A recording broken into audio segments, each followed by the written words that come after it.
Here's a fact almost nobody talks about, even though the data has been publicly available for decades.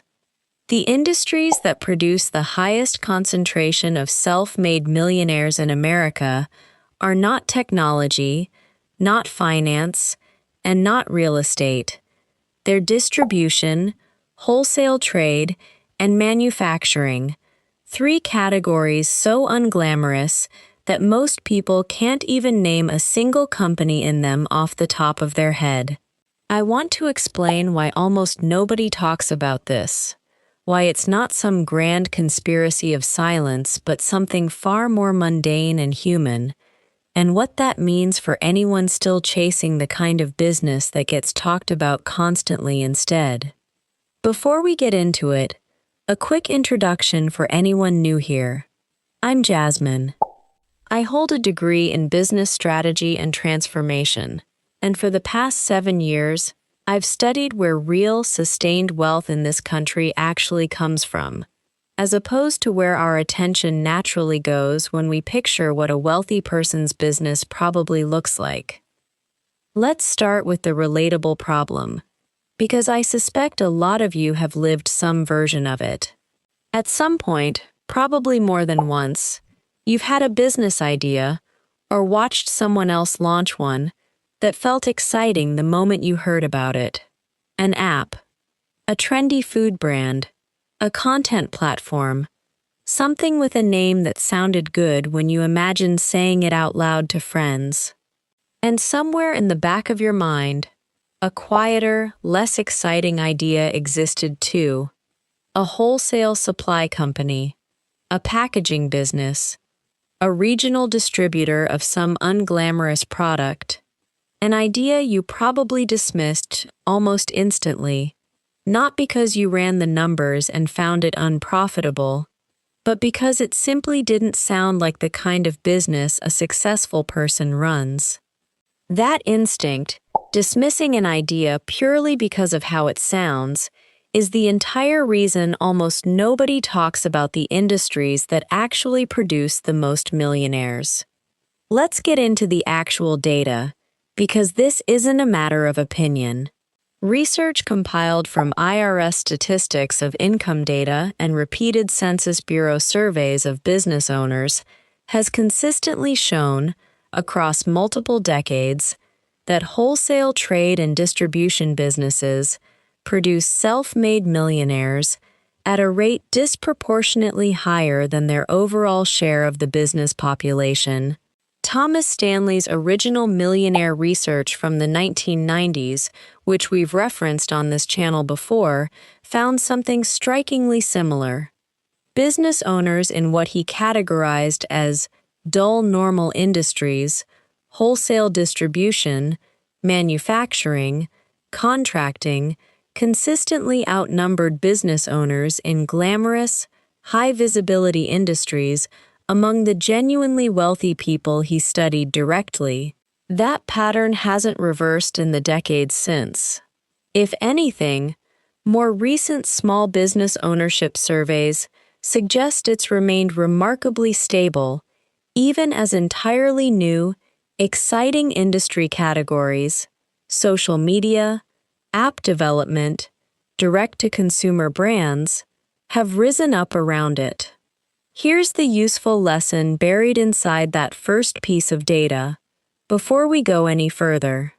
Wealth concentration tends to follow unglamorous, essential distribution infrastructure far more reliably than it follows consumer-facing excitement, because distribution businesses solve a problem that never goes away, regardless of which specific products happen to be trendy in a given year.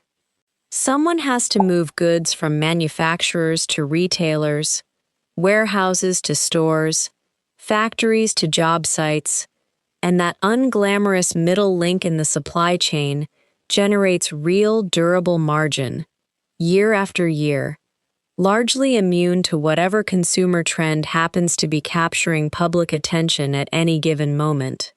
Let's talk about why almost nobody talks about this, because the explanation is less sinister and more human than you might expect. Reason 1.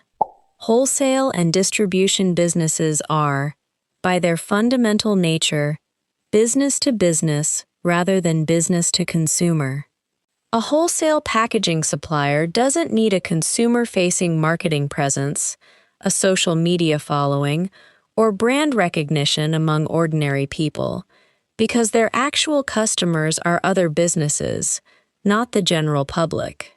That means these companies remain essentially invisible to anyone outside their specific industry, not through any deliberate secrecy, but simply because they have no structural reason to seek public visibility in the first place. Reason 2, and this connects directly to something we've discussed before on this channel, these businesses don't photograph well, and in an attention-driven media landscape, businesses that don't photograph well simply don't get talked about, regardless of how profitable they actually are behind the scenes. A warehouse full of industrial fasteners generates zero organic social media interest compared to a beautifully designed consumer product, even if the fastener business generates dramatically more actual profit for its owner year after year. Reason 3. Business journalism and business content creation. This video included, if I'm being fully honest with you, naturally gravitates towards stories that are inherently interesting to tell, and a regional plumbing supply distributor quietly generated consistent 7-figure annual profit for 15 straight years, is simply a much harder story to make compelling than a startup founder raised millions and built a flashy app, even when the plumbing supply story represents the far more statistically common, far more reliable path to actual sustained wealth. Here's another useful lesson worth pulling out at this exact point in the video. The businesses that get talked about publicly and the businesses that actually generate the most reliable wealth are frequently two almost entirely separate categories, and confusing media visibility with genuine financial viability is one of the most costly, quietly expensive mistakes an aspiring business owner can make, because it channels ambition and capital toward exactly the wrong opportunities for entirely superficial reasons.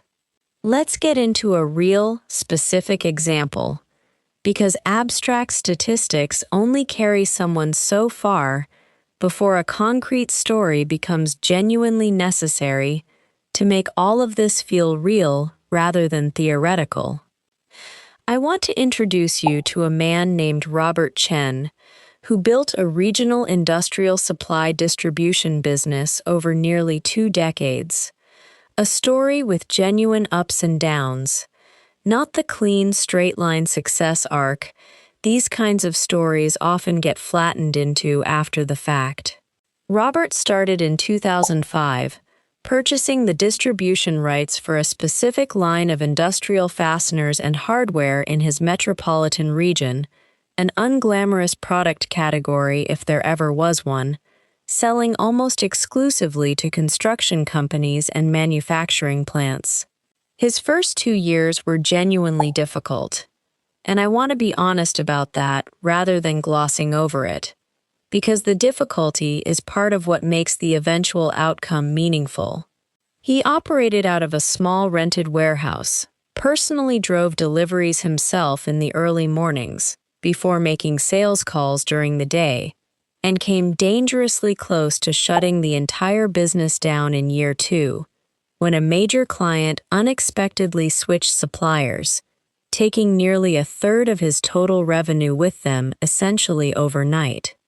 That near collapse forced Robert to do something he later described as the single most important decision of his entire business career, diversifying his client base deliberately, rather than allowing any single customer to represent an outsized share of his total revenue ever again. Here's a useful lesson worth extracting directly from that specific setback. Concentration risk, depending too heavily on any single customer, supplier, or revenue source, is one of the most common, quietly dangerous ways an otherwise fundamentally sound business fails. And it's a risk that rarely gets discussed with anywhere near the same urgency as more dramatic-sounding business risks, like running out of funding or picking the wrong product entirely. By year 5, Robert had rebuilt his client base across nearly 40 separate companies rather than 5 or 6 large ones, and had expanded his product line to include several complementary industrial hardware categories beyond his original fasteners, a decision that dramatically smoothed out the seasonal fluctuations his single-category business had previously suffered through. By year 10, Robert had grown the business enough to purchase and fully own his own warehouse facility, hired a small team of 6 employees to handle sales and logistics, and had, by his own account, essentially become invisible to anyone outside the specific regional construction and manufacturing industry he served. His own neighbors, he later admitted with a genuine laugh, had no real idea what his business actually did, beyond some vague sense that it involved supplies for construction. Nobody at neighborhood gatherings ever asked him follow-up questions about his work, the way they might have instinctively asked someone who'd founded even a modest tech startup or a trendy local restaurant. His business simply didn't generate that kind of natural social curiosity, regardless of how successful it had actually quietly become. By year 15, Robert's distribution business was generating over $4 million in annual revenue, with healthy, consistent net margins in the unglamorous but genuinely reliable industrial distribution space, and his own personal net worth had crossed comfortably past the 7-figure mark years earlier, entirely through a business category he'd chosen almost by accident, purely because a family friend had originally mentioned an opening for regional distribution rights in that specific product category back in 2004. I want to pause here and pull out one more useful lesson from Robert's overall story, because it's easy to miss if you're only focused on the eventual happy outcome. Robert didn't choose industrial fastener distribution because he found the product itself inherently fascinating or personally exciting. He chose it because a specific, genuine business opportunity happened to present itself at a specific moment in his life, and he was willing to seriously evaluate that opportunity honestly on its actual underlying economic merits, rather than immediately dismissing it purely because industrial fastener distributor doesn't sound like an especially exciting answer to give when someone at a party asks what you do for a living. That willingness to seriously evaluate unglamorous opportunities on their real underlying economics, rather than filtering every potential idea first through how impressive it might sound out loud to someone else, turns out to be one of the single most consistent, quietly reliable differentiators between people who accumulate genuine, lasting wealth over time and people who spend years chasing one exciting-sounding idea after another without ever building something that actually sticks. Let's talk about what this actually means practically for you, watching this video right now. Whatever specific business ideas you might currently be considering or already actively pursuing. It doesn't mean you should abandon an idea purely because it sounds exciting to you personally, and it definitely doesn't mean every single wholesale distribution opportunity is automatically a guaranteed path to riches simply because it happens to be unglamorous by nature. What it does mean is this. When you're genuinely evaluating a potential business opportunity, actively separate the question of how exciting or impressive that opportunity sounds out loud from the entirely separate question of whether it represents an actual, sound, underlying economic opportunity worth pursuing. Those two questions feel like they should naturally correlate with each other, And that instinctive assumption is precisely why so many people consistently overlook businesses like Robert's, while simultaneously chasing exciting-sounding opportunities that may look considerably more impressive on the surface, but that frequently generate dramatically less actual, sustainable financial return over any meaningful period of time. If you're currently sitting on an idea you've quietly dismissed purely because it doesn't sound impressive enough to mention out loud at a party, here's the specific, actionable question I genuinely encourage you to ask yourself honestly right now, in this exact moment. Have you actually, honestly evaluated the real underlying economics of that specific idea, the genuine size of demand, the achievable margins, the sustainability of that demand over time? Or did you dismiss it almost instantly and reflexively, purely based on how it might sound if you said it out loud to someone else at a dinner party? Because based on everything the actual data consistently shows, decade after decade, that instant reflexive dismissal, not any lack of real underlying opportunity, is very likely the single biggest thing standing between you and the exact kind of business that quietly, reliably, and consistently produces the vast majority of America's actual self-made millionaires. If you made it this far, think about an idea you've dismissed for purely image-related reasons, something that felt too unglamorous or unimpressive to seriously pursue, and ask yourself honestly whether you've ever actually run the real numbers on it. Tell me in the comments what that idea was, and whether hearing all of this changes how seriously you're willing to consider it now. If this video finally explains something you've quietly suspected but never seen clearly laid out with real data behind it, hit like so it reaches more people, and subscribe for more videos like this every week. I'm Jasmine, and I'll see you in the next one.